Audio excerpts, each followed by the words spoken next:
Hey guys. Yep, it says I'm live. Oh, for heaven's sake. Good morning. Good morning. Good morning, the day after one of the biggest, if not the biggest, it might be the biggest turnouts we've ever seen to stand up for human rights, for decency. I mean, we've known for a very long time that our systems are broken, but we didn't know. Hmm, maybe how broken they were, and we didn't know that it was going to take this to have to rebuild. Okay, I'm trying to get view live access. Well, I'm on TikTok, YouTube, and Facebook right now. So I'm trying to find the right way to be able to see. I used to be able to see the chat and all that.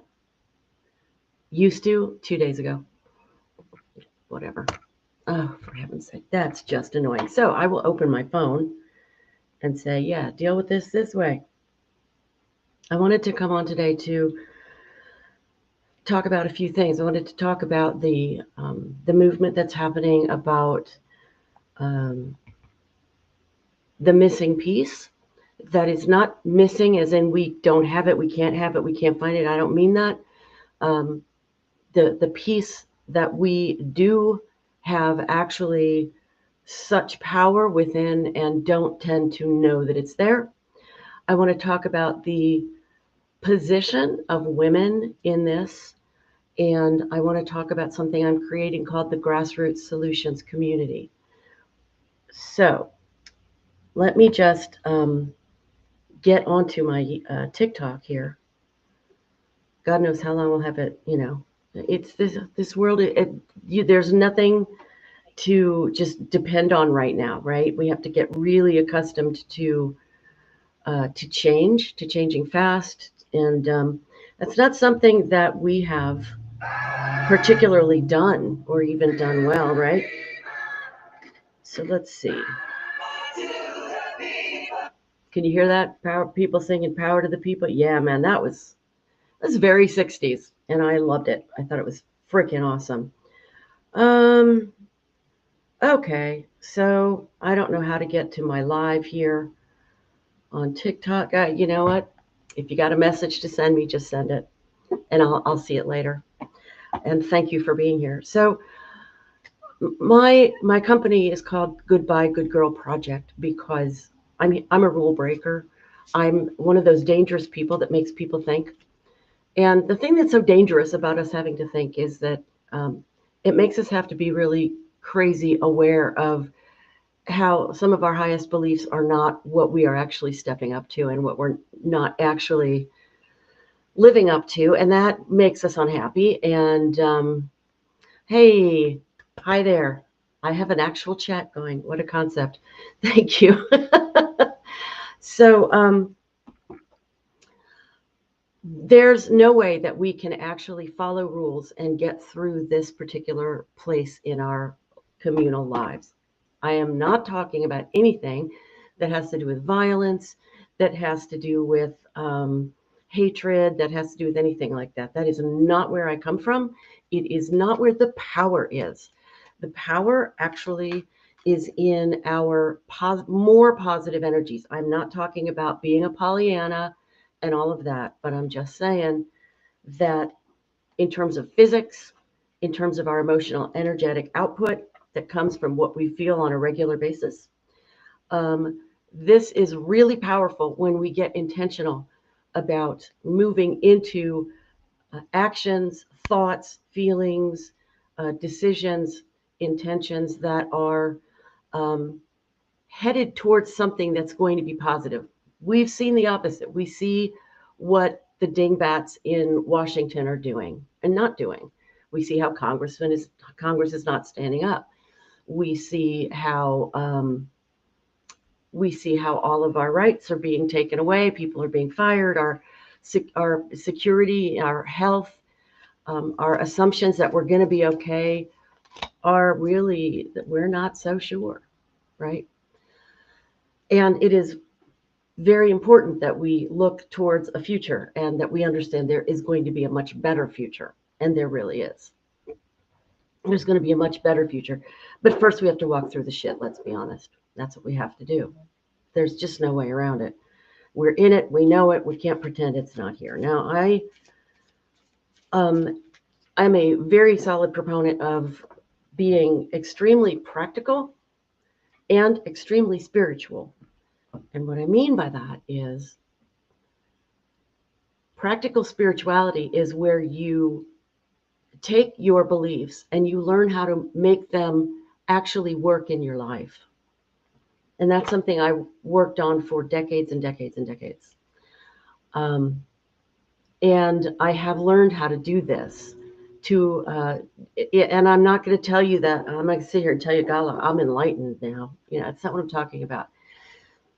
The principles of we are limitless, of we do have the power. And I'm not only speaking about the awesome power of yesterday, of all of us showing up, even in the rain, which is raising. It was raining like crazy here yesterday, and we still had over 2,000 people show up in Cincinnati, Ohio, which if it hadn't been raining, I think it would have been 4,000 people.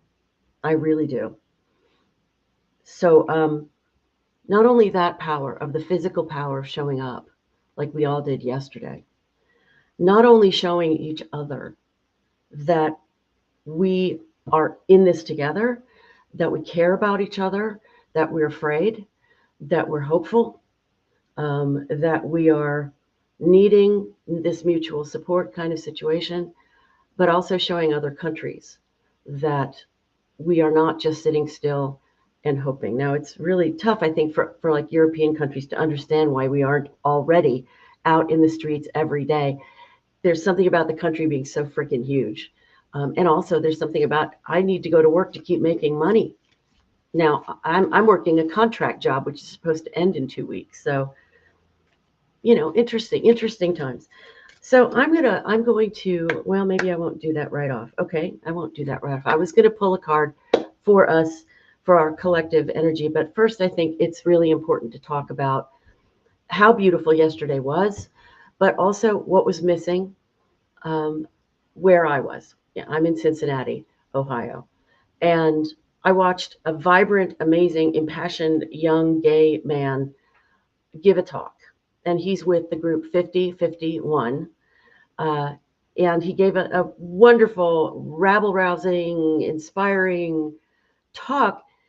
And he kept mentioning all of the groups of people that need to be protected.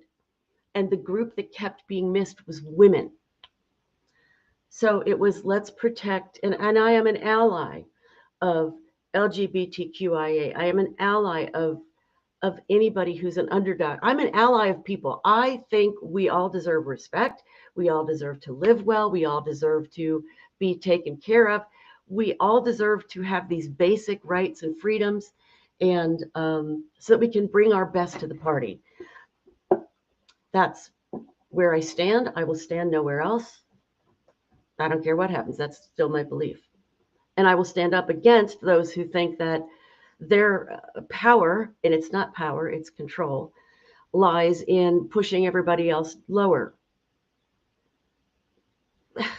I can't, really? So, but the thing that was missing was women. I don't mean that women weren't at the meeting. What I mean is, what's really up right now is the rights of the immigrant, the rights of people of color, the rights of LGBTQIA, the rights of the regular citizen, and all of that is so. I mean, hello, that's what's up. What's always been up is how women and the mistreatment of women and the shaming of the feminine and all of that has become such a norm that people don't even see it. And I have had enough of that kind of deliberate blindness. That is not okay.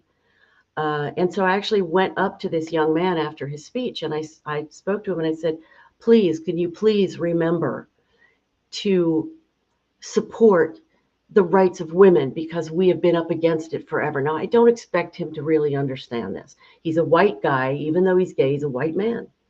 So he's got that privilege. And when you're in a position of privilege, as I'm in a position of privilege over people of color, I will never know what it is like to live as a person of color. In this life, I will never know. So I have to ask a lot of questions, right? If I want to understand, I have to ask a lot of questions. Similarly, even if you are a man who is an ally for women being respected, for even if you're holding your fellow men to a higher standard of how they talk about us, how they treat us, even if you are an ally, you still have to ask questions because you'll never know what it's like to be a woman. Sorry, you have to ask questions. So I want to put that awareness into your mind because we are the ones who have to stand up and go, you know what? I stand up for everybody else. When are you going to stand up for me? Okay, now this includes us as well. We have to stand up for ourselves. And that's where my work takes me, is in helping women understand that here's the setup. Let me give you this. I think this is a really cool image. Because of the social shoulds, the social programming, the rules that we came up with and that we have adhered to, not only externally, but we hold ourselves to these bullshit rules internally. We are in a jail cell. But here's the kicker. It's a jail cell with open doors. And so I have freed some women. I've showed them their open doors and they've walked through. Hallelujah. Great. Wonderful. We all need to do it. We all need, and some of those open doors, I'm going to give you one. I talk about this a lot. So if you've heard this before, apologies. But there is a movie that really, it's a 45-minute, what do you call it?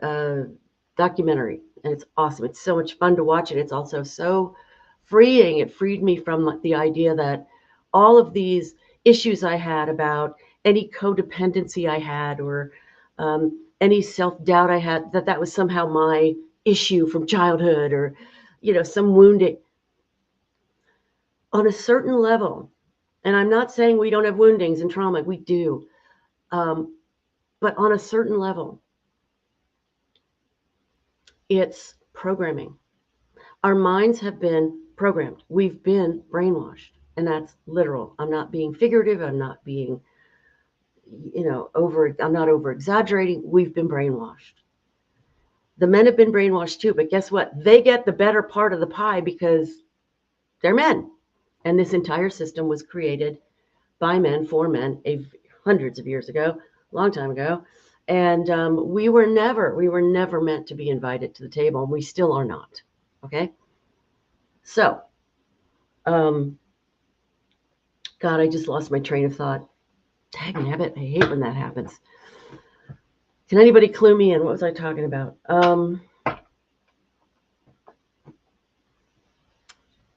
Let's see. Okay. Anyway, we women, it was about our taking in the messages internally, right? Okay. So our job is to understand that this stuff is not us. And I watched this movie and it freed me from this idea that it was all my issues. The movie is Killing Us Softly 4. You can find it on YouTube. Find it, favorite it, bookmark it, send it to your girlfriends, your boyfriends, anybody who's like, oh, dear God, I need to not be in this jail cell of shoulds. Okay? We don't need to do that. We can't do that anymore. If there's nothing else that this current regime has shown us, it's that there are no shoulds. So if there are no shoulds, we can create the right ones. Yeah? Yeah, we can. We totally can. So speaking of creating things, I decided that I needed to create something for us to come into community and help each other through this period of time. And I'm calling it the Grassroots Solutions Community, which is a name I came up with the help of 3 people who showed up to my very first meeting to discuss whether this was even something people would need. And what it's going to be is a place where it'll be online. To start with, it will be on Facebook, because as a Facebook private group, because Facebook is free, because I'm living on Social Security and trying to get my business going, and like on and on, and doing some temp work when I can. So I don't have the money to put into like hundreds or thousands of dollars a year to get the right community. So we're starting on Facebook, and we're also going to start on Zoom. Um, Minimum of once a month, we will come together actually on Zoom, get to meet each other, see what we think of each other, get to start to know each other, see who you want to trust, who you feel not so drawn to. But overall, what is it that you need? Like maybe some person doesn't know how to find a job. They suddenly lost their job. Thank you, Mr. T. After 35 years, and they're like, I don't even know how to look for work. Like, what the hell? It's all changed over 35 years. I happen to know I know an answer to this. I know exactly where to send people, and it is online as well as in person. So nobody gets to be left out, no matter where they live. Wow.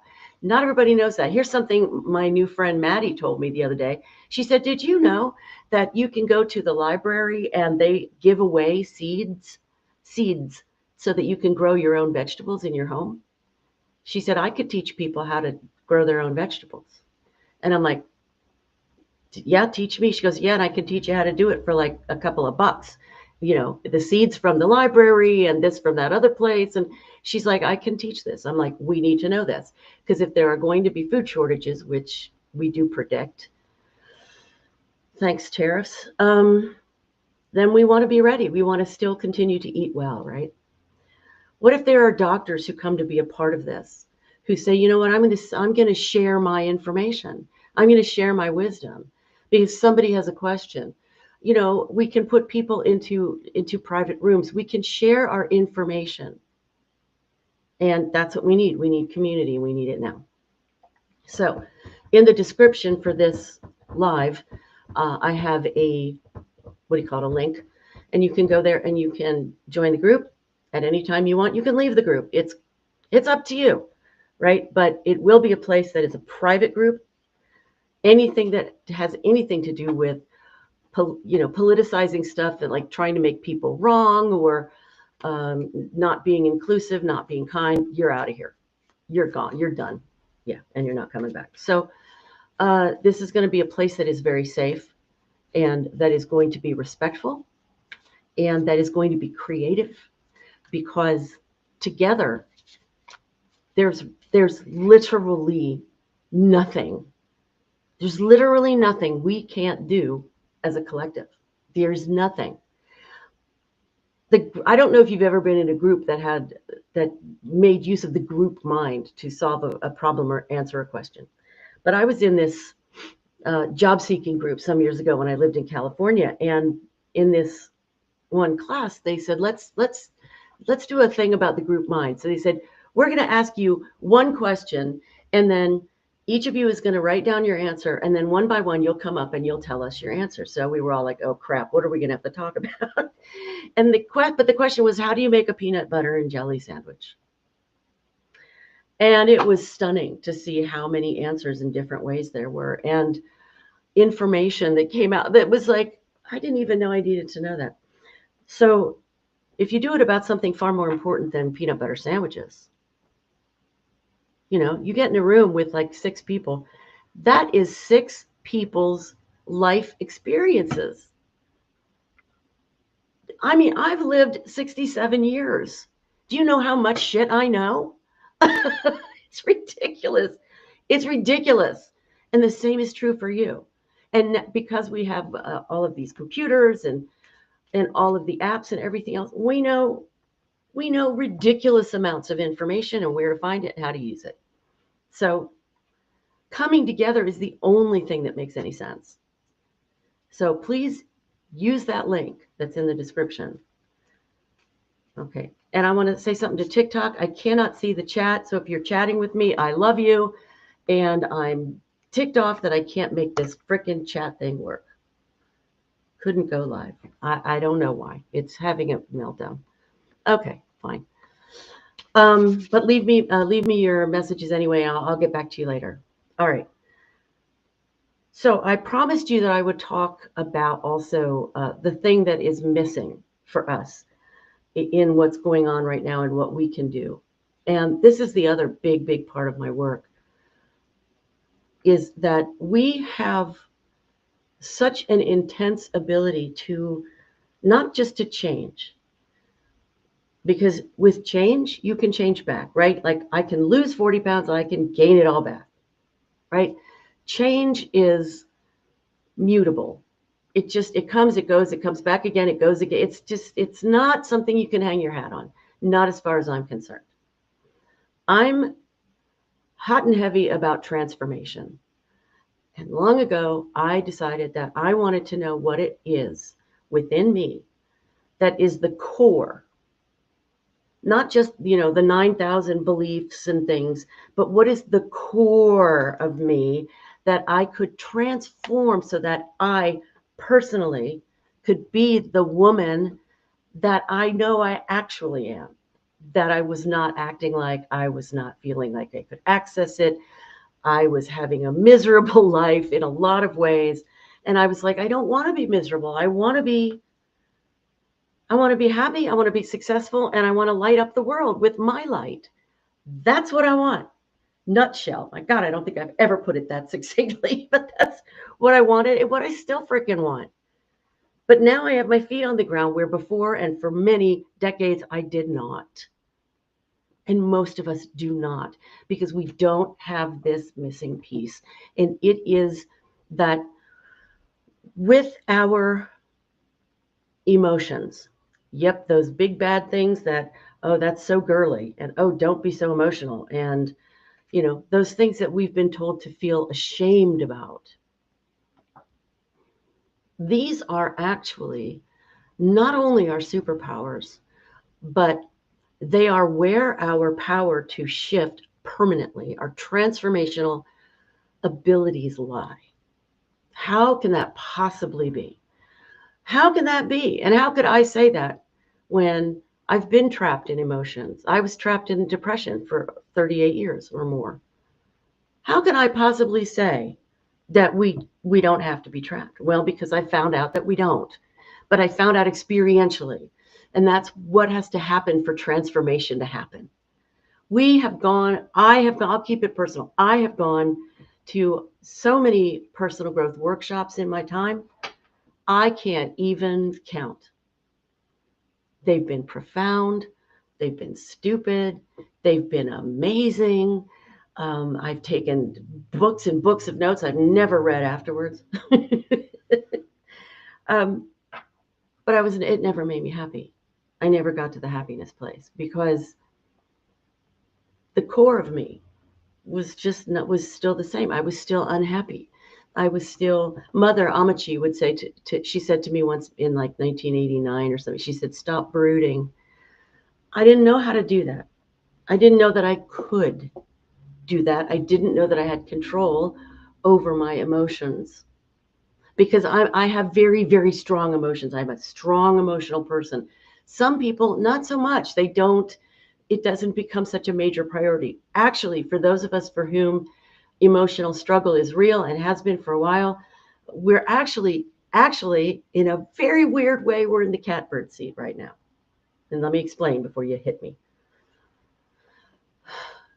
When you have been suffering long enough with something, you have some serious fecking motivation to try something to get out of it, right?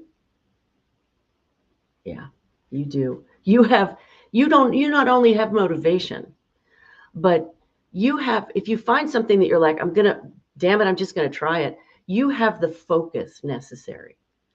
And for what I want to tell you, focus is one of the key elements. The deal is this, and some of this will sound like Abraham Hicks because this is one of my primary teachers. So Abraham Hicks is a channeled collection of beings that comes through an amazing woman named Esther Hicks. and has for over 30 years now. I've watched them on and off for 30 years, and I never could understand how they do what they do. In other words, they do something called rampages, but they're not negative rampages.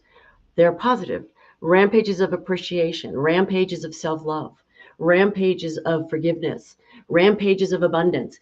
And what you will watch, if you find those on YouTube, you will see that the people who are sitting in the chair in front of Esther and Abraham and all that, is you will watch them go from kind of down in the mouth to like, yes, I can. Yes, I am. You will see an actual change, but it's a change. Is it a transformation? And I just told you, I'm all about transformation. I want these changes to be permanent, which means they have to be a transformation. And I found out, because I was in complete disrepair in the summer of 2022, I found out how to use emotional energy and the unkinking of the mental hose around the things I was believing that weren't in alignment with my true self, with my true beliefs.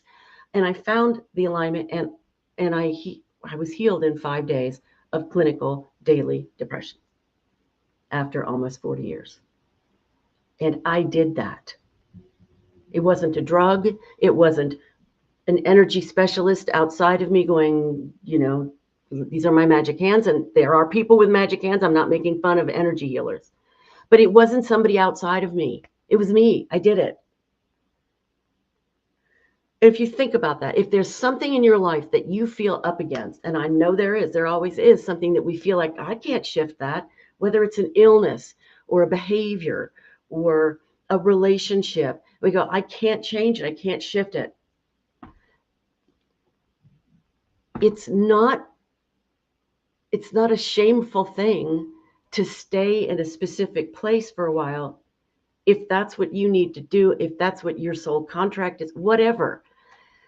But what you need to understand, if you want some freedom in your life, is that in reality, you are literally limitless, and that you have the power to shift, and that means transform bit by bit, anything. Does that mean you will every single time? I don't know. You tell me. You get on it and you tell me how that works for you.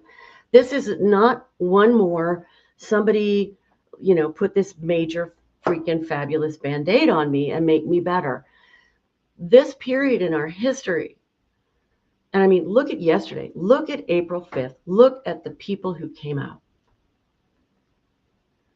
I met 2 women in their late 60s, early 70s who said, this is my first demonstration ever. I've only ever voted. And I was so grateful to them. Thank you. And one of them said to me, because she seemed either very shy or very ashamed, like, oh, this is my first one. And I said, that's awesome. Thank you for being here. Thank you. I'm so glad that you came out. She said, I just had to do something. And I heard somebody else, another older woman, say that on a news program the other day. I had to do something.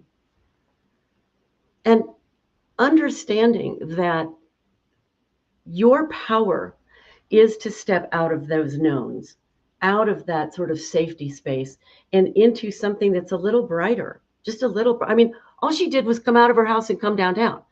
If you think of it just on a physical sense, she didn't declare after a lifetime at the age of 70, after just being just being a housewife and not ever venturing outside of that. I don't know her life. I'm making stuff up. But she didn't suddenly announce, I'm going to be an astronaut. No, but it still feels like that. When you come out of your knowns, you come out of your safety places, it feels like I'm going to die, or like, holy crap, I don't know what's going to happen. And when it comes to a big nationwide and worldwide event like this, for her and this other woman to come out, and it looks like one of them came out all by herself, the other came out with a friend, But for them in their late 60s, early 70s to go, this is my time, I'm going to stand up. That's inspirational. That's the lesson that I think we women need to hear and start to take in, that you think you're just one person, but your act of courage has a ripple effect. It impacted me, now it's impacting you, right? This woman came out of her house, came downtown with her friend, said, I've only ever voted, but this is my first march, my first demonstration, my first anything.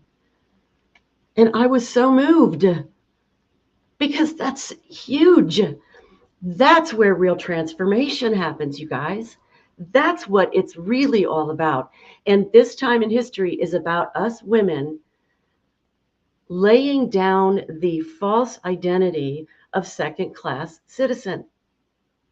And one of the major ways is to understand that all of the rules, the shoulds, the social programming, it's your brain has been programmed to just go in certain cycles.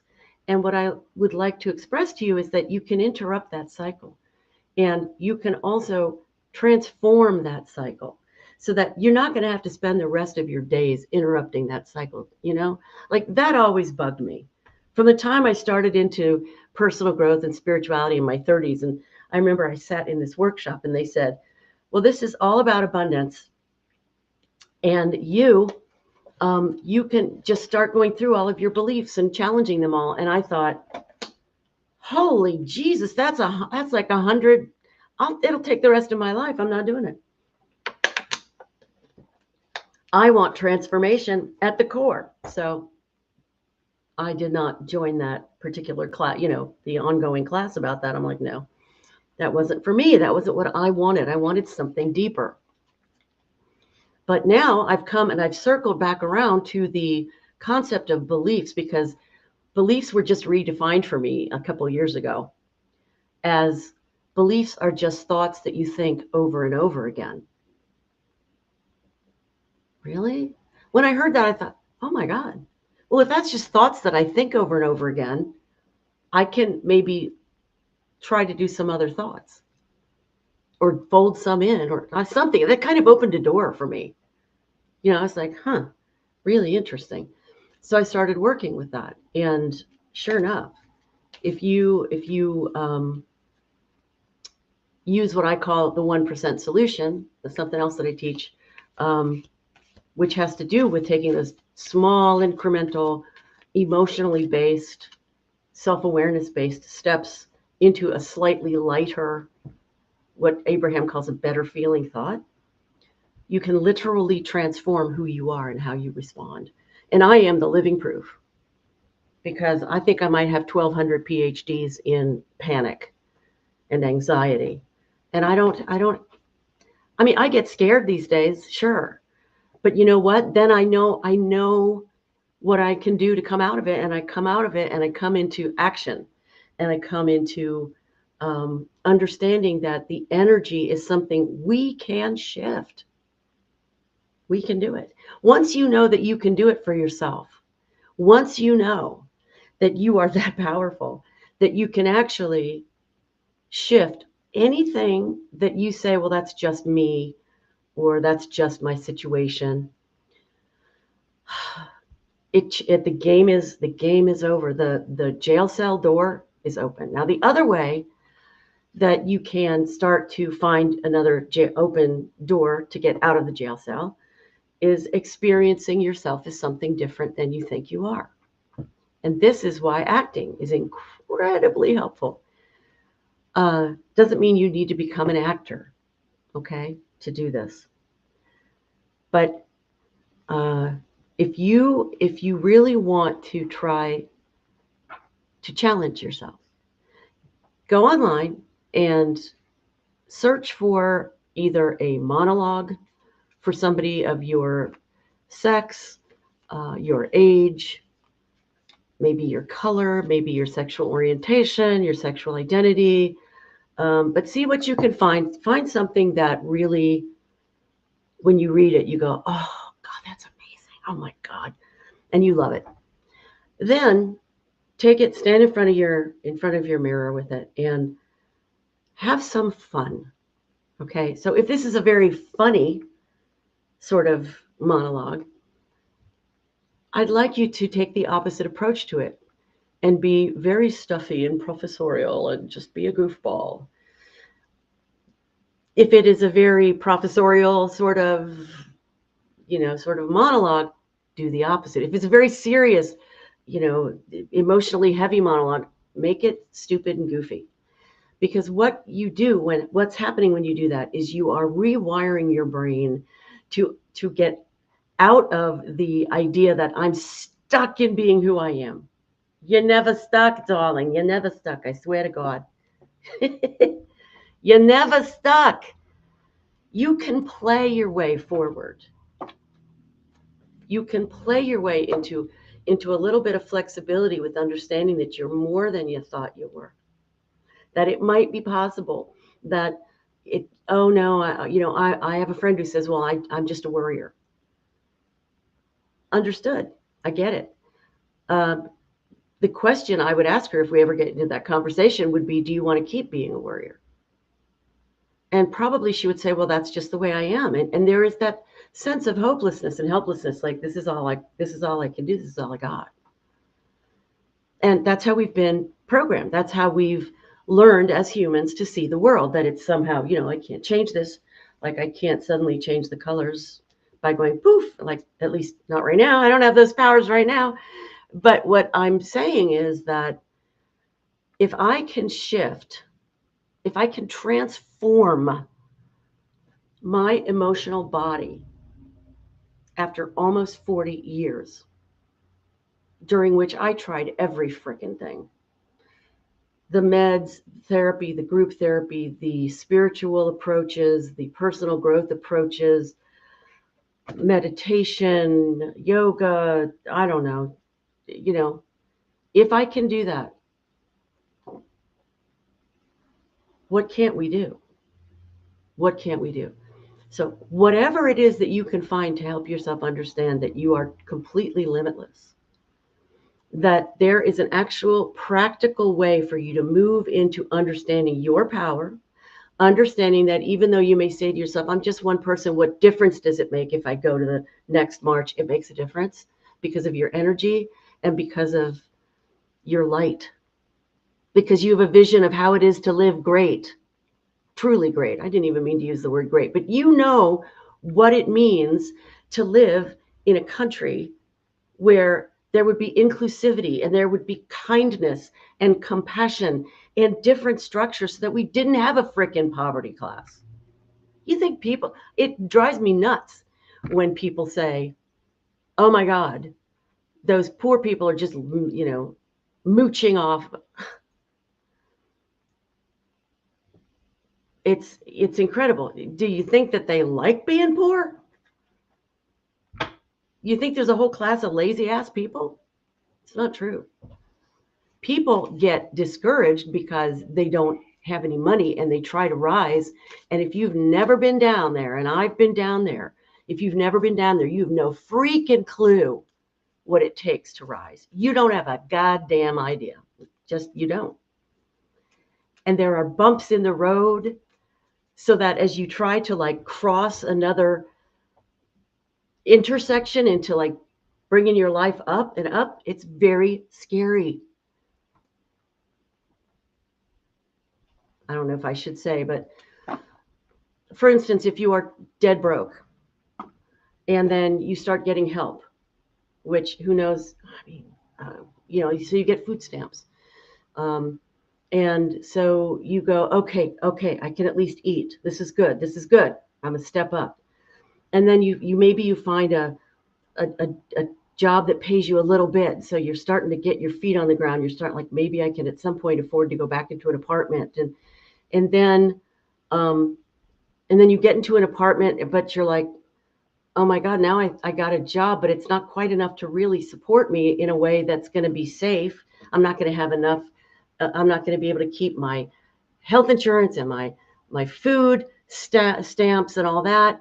if I make a little bit more money, so I'm going to have to weigh, do I stay down here in my fear, or do I just go for it and trust that as I move up, I will be supported from underneath, and I won't, and in losing my food stamps, I won't starve to death. It's a very scary process. Anyway, I just thought you should know. I am now, before I get off of here and start doing some writing and other things, I want to pull a card from a deck that I just got in the mail yesterday, Spirit Junkie. It's very pretty. So I will pull a card for all of us for today to say, what is it that we need to uplift us, to remind us of, that we are limitless, that we are the ones who create and co-create with each other what is happening, and therefore we have unimaginable power, and we just need to learn how to use it, and we'll be all over this stuff. I'm telling you. What do we need to know as a human community, as the collective, as the people watching this, that will bring us the greatest light? Let's see. Okay. It says, my genuine desire to serve clears the path for me to step into my purpose.